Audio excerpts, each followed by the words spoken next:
Hello students, I am Dr. Suman, Assistant Professor, Department of Commerce, JMN College, Ambala Cantt. आज का जो हमारा topic है वो है objectives of auditing.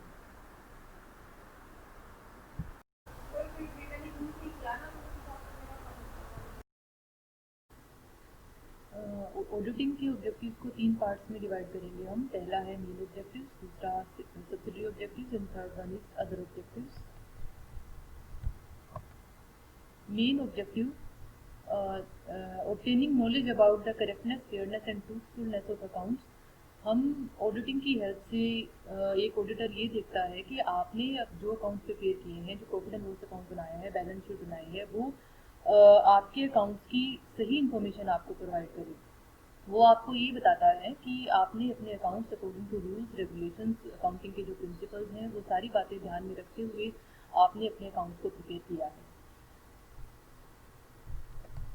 Subsidiary objectives को तीन पार्ट्स में डिवाइड करेंगे हम। पहला है डिटेक्टिंग एरर्स, दूसरा है डिटेक्टिंग फ्रॉड्स, तीसरा है prevention of frauds and errors.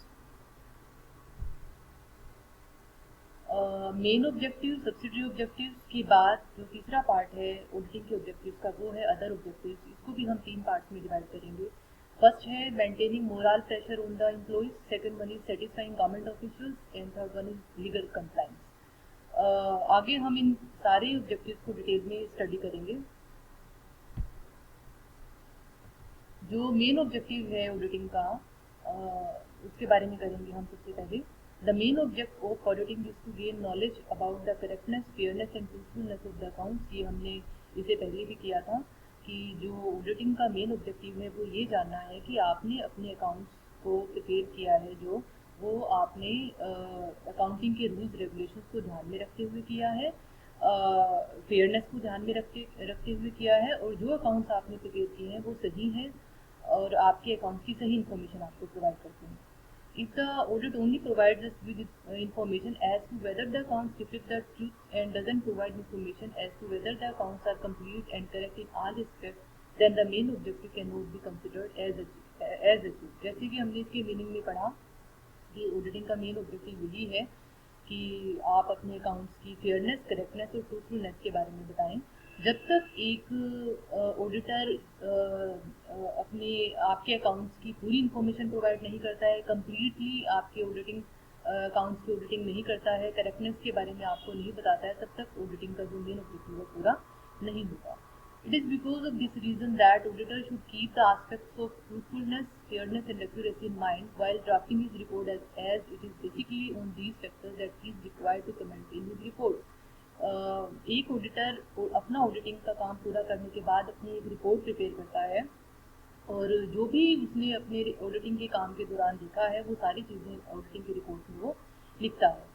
तो जब भी ऑडिटर अपना वो रिपोर्ट प्रिपेयर करता है तो उसको ये सारे एस्पेक्ट्स, मेन ऑब्जेक्टिव के जितने भी एस्पेक्ट्स हैं उनको ध्यान में रखते हुए ही अपनी ऑडिटिंग की रिपोर्ट प्रिपेयर करनी चाहिए।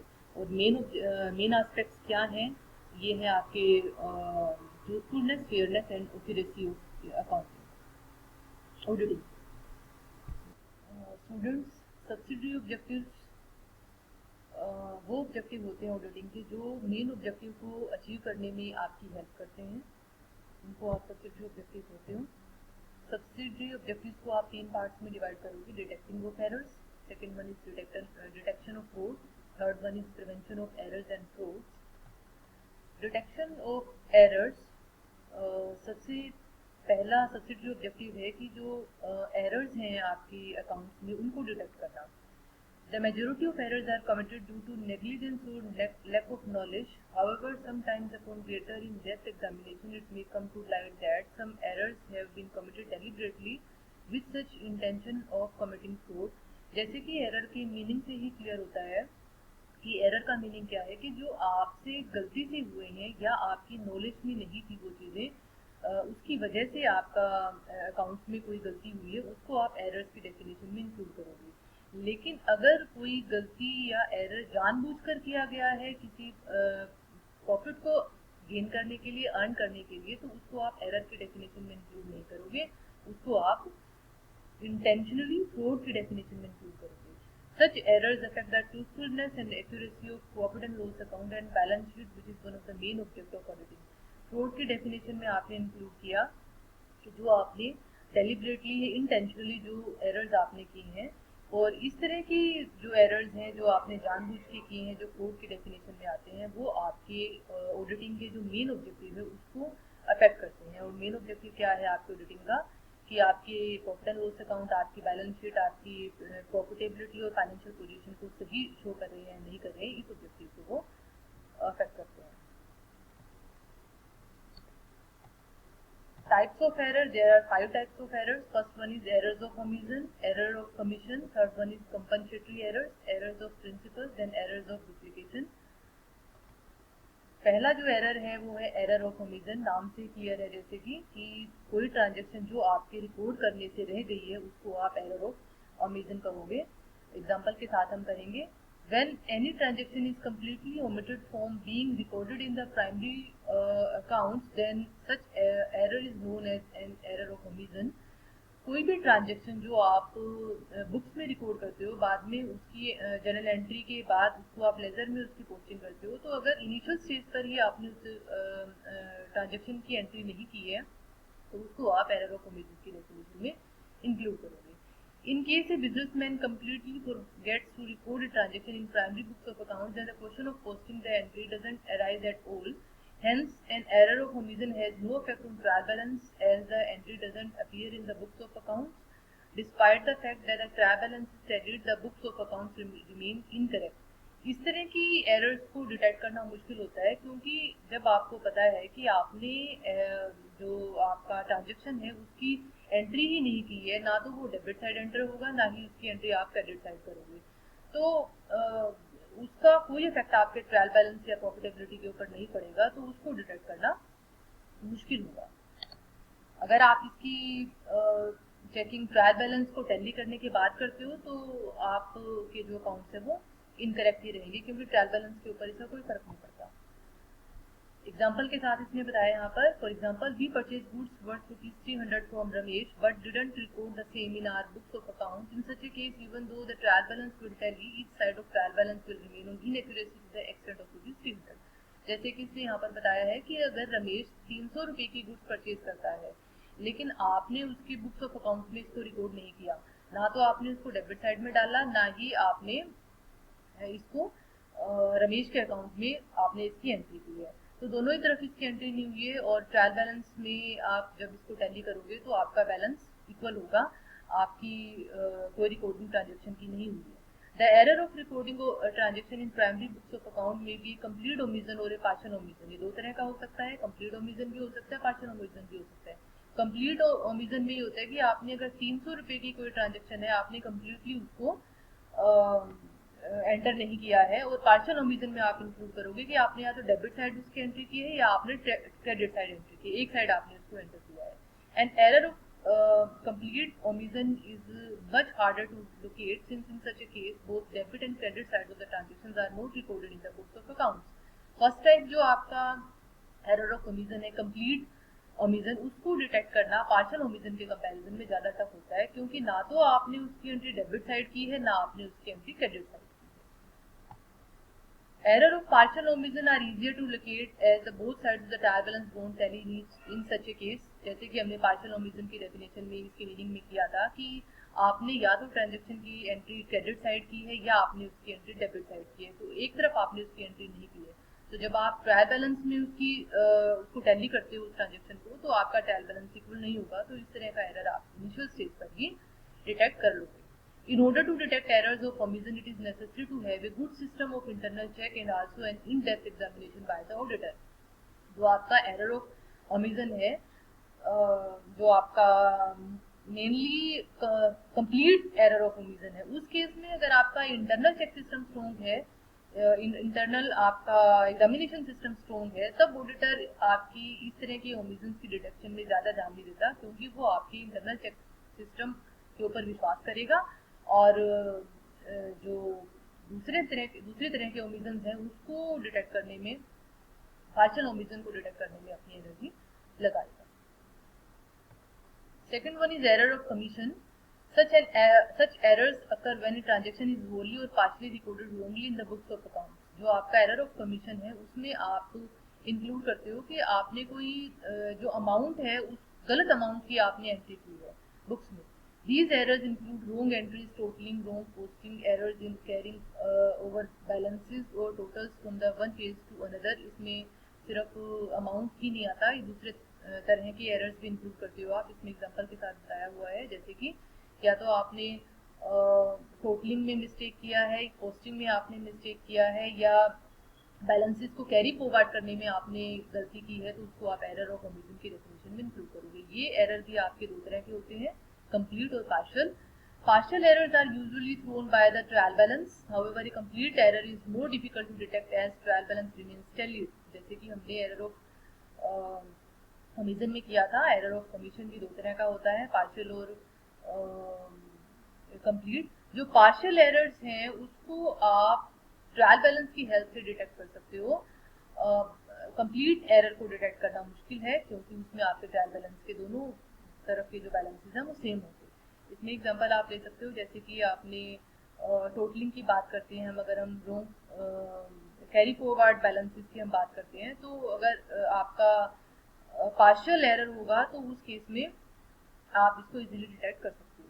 If while making entries in the day book or in any account an error is committed, then same error is likely to continue during posting the ledger account. Hence, even though the trial balance is tallied, the error will remain in the books of accounts. Partial error के case में अगर आपने गलती की है, initial stage पे गलती की है और ट्रायल बैलेंस की हेल्प से आप उसको नहीं डिटेक्ट कर पाए कंप्लीट एरर ऑफ कमीशन के केस में, तो उस केस में वो बैलेंसेस आपके आगे कैरी फॉरवर्ड होंगे. जनरल एंट्रीज से आप लेजर में पोस्टिंग करोगे तो आपका वो एरर आगे भी कंटिन्यू रहेगा.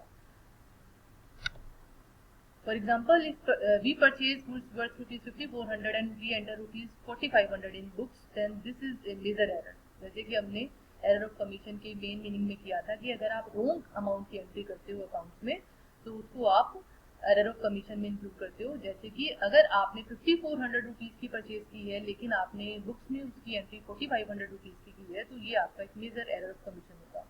However, this error will not affect the trial balance and both the sides of the trial balance will tally. Hence, it requires a great deal of caution, alertness, and intelligence on the part of the auditor in order to detect errors which don't affect the trial balance. ये जो हमने example यहाँ पर लिया है, ये आपका complete error of commission का एग्जांपल है. अगर आप 5400 की जगह 4500 रुपीज़ की एंट्री डेबिट साइड करते हो, क्रेडिट साइड भी दोनों तरफ आपने एंट्री की है, तो ट्रायल बैलेंस के बैलेंसेस के ऊपर कोई फर्क नहीं पड़ेगा. बैलेंसेस आपके टैली हो जाएंगे और आपकी जो एरर है वो आगे तक कंटिन्यू रहेगा. तो इस तरह की एरर को डिटेक्ट करने के लिए ऑडिटर को अपने अलर्टनेस, इंटेलिजेंस को यूज़ करना चाहिए. और उससे पहले जो ऑडिटर कंपनी का या सोल प्रोप्राइटरशिप या आपका सोल प्रोप्राइटरशिप, पार्टनरशिप और आपकी कंपनी के केस में इंटरनल चेकिंग सिस्टम देखेगा. अगर स्ट्रॉन्ग है तो इस तरह के एरर्स को वो इजीली डिटेक्ट कर सकता है. Such errors are fewer in case of companies employing system of maintaining accounts, जो हमने अभी बात की थी कि आपका इंटरनल चेकिंग सिस्टम कैसा है. Compensatory errors, third type of error. Two और more than two such errors usually occur at a time and in such a manner that they balance out the effect of each other. compensatory errors का meaning क्या है कि आपने दो तरह के errors किए हैं और ये दो एरर एक दूसरे के जो रिजल्ट्स हैं उसको कंपनसेट कर रहे हैं, तो उसका भी आपके ट्रायल बैलेंस के ऊपर कोई फर्क नहीं पड़ेगा और इसको डिटेक्ट करना भी आपके लिए मुश्किल होगा. Hence, when the error in one account balance out an error in another account, then such errors are referred to as compensatory errors. Such errors don't have any effect on the trial balance, even though they may have an effect on the profit and loss account. Such errors may be different in nature, but they are always the same in amount. इस तरह के जो error है, compensatory जो errors हैं, वो लगभग आपके सेम अमाउंट्स के होते हैं और उसका आपके ट्रायल बैलेंस के ऊपर और आपके प्रॉफिटेबिलिटी के ऊपर, प्रॉफिट एंड लॉस अकाउंट के बैलेंस के ऊपर कोई फर्क नहीं पड़ता. For example, if Mohan's account is debited with ₹200 with ₹20 instead of ₹200 and in Vinod's account instead of ₹20 ₹200 are debited, then even though both the accounts will be incorrect, it will no effect on the balancing of trial balance. यहाँ पर इसने example दिया है कि मान लो आपने मोहन के account में 200 रुपए की जगह 20 रुपए को डेबिट किया है और दूसरी जगह विनोद के अकाउंट में आपने 20 रुपीज की जगह 200 रुपीज को डेबिट किया है, तो ये दो तरह के एरर आपने किए हैं, लेकिन ये दोनों एरर एक दूसरे के रिजल्ट्स को कंपनसेट कर रहे हैं, तो इसका आपके अकाउंट के ऊपर कोई फर्क नहीं पड़ेगा और आपके जो ट्रायल बैलेंस है उसके बैलेंसेस के ऊपर भी कोई फर्क नहीं पड़ेगा. Compensatory errors can be detected only through an in-depth examination by the auditor, as such errors can sometimes go undetected for long periods. जैसे कि हमने बात की थी, अगर आपकी ऑर्गेनाइजेशन का इंटरनल चेकिंग सिस्टम स्ट्रॉन्ग है तो ऑडिटर इसकी तरफ ज़्यादा ध्यान नहीं देगा, लेकिन अगर आपका इंटरनल चेकिंग सिस्टम स्ट्रॉन्ग नहीं है तो ऑडिटर को बहुत ज़्यादा गहराई में डिटेक्शन करना होगा, अपनी एनर्जी लगानी होगी इस तरह के एरर्स को डिटेक्ट करने के लिए. अगर ऑडिटर ऐसा नहीं करता है तो ये आपके एरर्स आगे लंबे टाइम तक और आगे ट्रायल बैलेंस टू लेजर चलते रहेंगे. Errors of principle, fourth type of error. Such error occurs due to the lack of knowledge about the double entry system of bookkeeping and standard accounting principles. जैसे कि इसके नाम से clear है, अगर हम अपने अकाउंटिंग के रूल्स को ना फॉलो करते हुए अपने अकाउंट्स बनाते हैं तो एरर ऑफ प्रिंसिपल अराइज होगा. अगर अकाउंटेंट को या जिस भी पर्सन की रिस्पॉन्सिबिलिटी है अकाउंट प्रिपेयर करने की, उसको अगर आपके अकाउंटिंग रूल्स के बारे में नहीं पता, डबल एंट्री सिस्टम के बारे में नहीं पता, बुक कीपिंग के बारे में नहीं पता, तो इस तरह के एरर्स हो सकते हैं. Such errors include wrong classification between income and capital, entering items of income and expenditure in personal accounts, wrong valuation of assets. इसमें एग्जांपल दिया है इसने कि अगर आप इनकम और कैपिटल एक्सपेंडिचर, इनकम आइटम्स और कैपिटल आइटम्स का क्लासिफिकेशन नहीं कर सकते, गलत क्लासिफिकेशन आपने किया है, और इनकम आइटम्स और एक्सपेंडिचर आइटम्स का क्लासिफिकेशन नहीं कर पा रहे हो आप, और आपने एसेट्स का वैल्यूएशन गलत किया है, या आपने रेवेन्यू एक्सपेंडिचर को as a capital expenditure treat किया है या कैपिटल एक्सपेंडिचर को आपने as a revenue expenditure treat किया है, तो इस तरह के एरर्स को आप एरर्स ऑफ प्रिंसिपल्स की डेफिनेशन में इंक्लूड करो. एग्जांपल भी इसने यहाँ पर दिया है. For example, if ₹1000 spent on the repair of building are debited to rent account. जैसे कि 1000 रुपये का अगर आपने एक्सपेंसेस किया है बिल्डिंग की रिपेयर के लिए और आपने उसको रेंट अकाउंट में डाल दिया, तो इस केस में क्या होगा? In same manner ₹500 paid to the landlord are debited to the landlord's account instead of rent account. Such errors have no effect on the trial balance even though they may affect the profit and loss account. दूसरी तरफ इसने कहा है कि अगर landlord 500 rupees का rent पे करता है और आपने इसको लैंडलॉर्ड अकाउंट में डालने की बजाय रेंट अकाउंट में डालने की बजाय लैंडलॉर्ड अकाउंट में आपने डेबिट किया है, तो ये जो एरर है आपका, इसका आपके ट्रायल बैलेंस के ऊपर कोई फर्क नहीं पड़ेगा और प्रॉफिट एंड लॉस अकाउंट के ऊपर भी इसका कोई फर्क नहीं पड़ेगा. तो हालांकि इस तरह के एरर्स जानबूझकर नहीं किए गए हैं.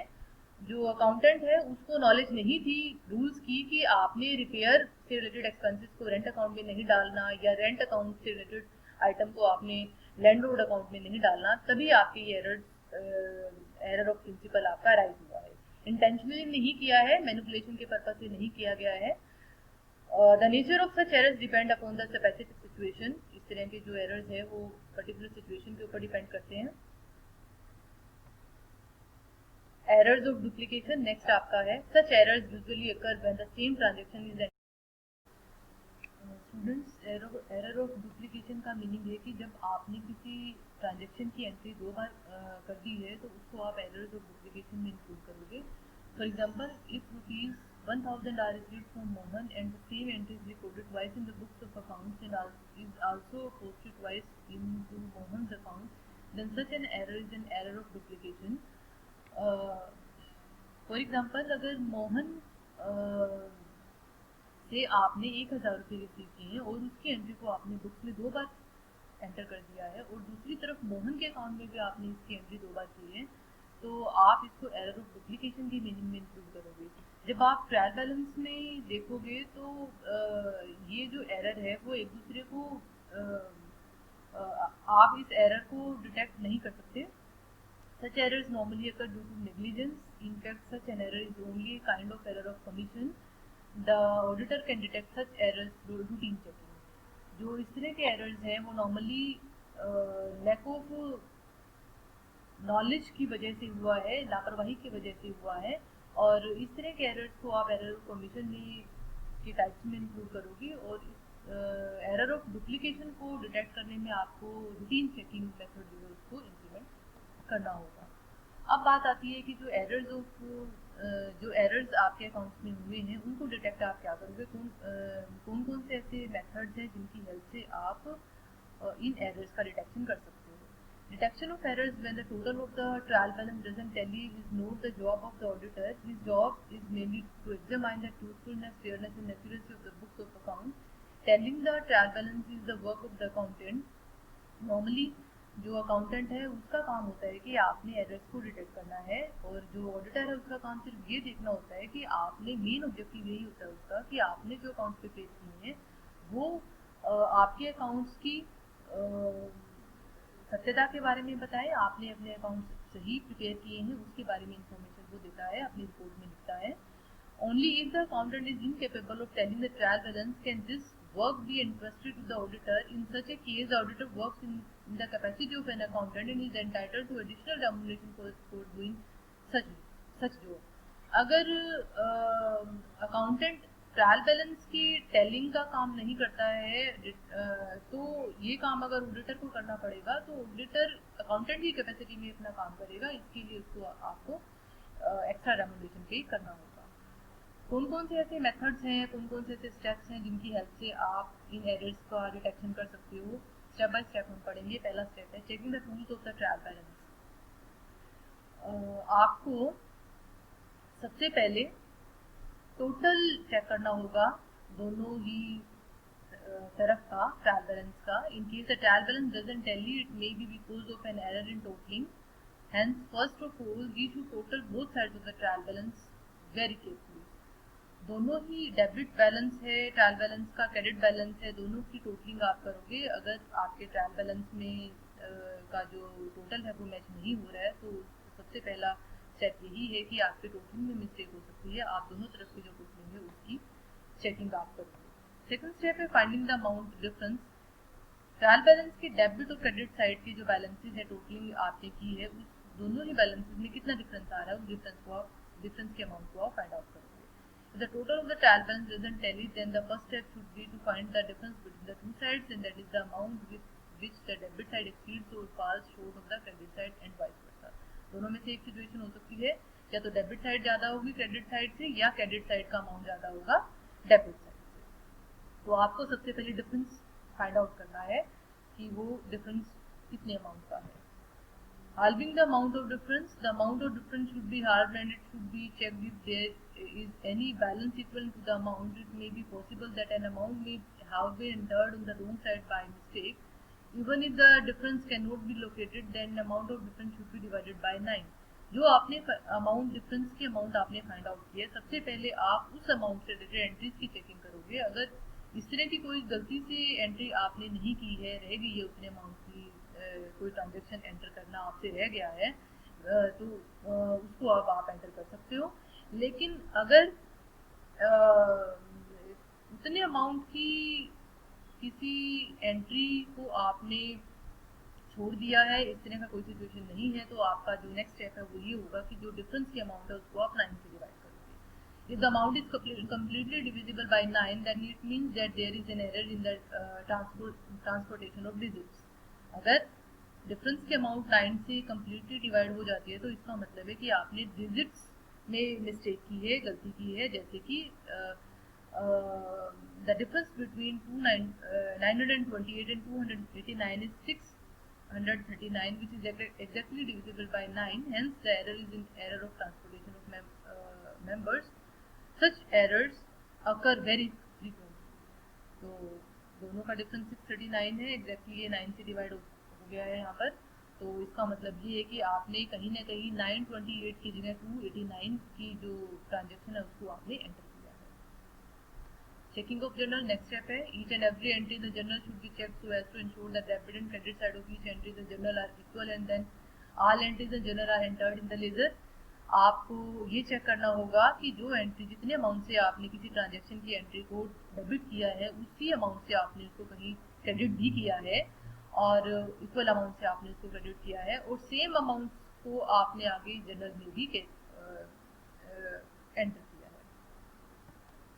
Checking of subsidiary book. All the subsidiary books should be examined so as to ensure that there are no amount which has been entered in the subsidiary book from the waste book. Apart from this, the totals of subsidiary books should also be checked.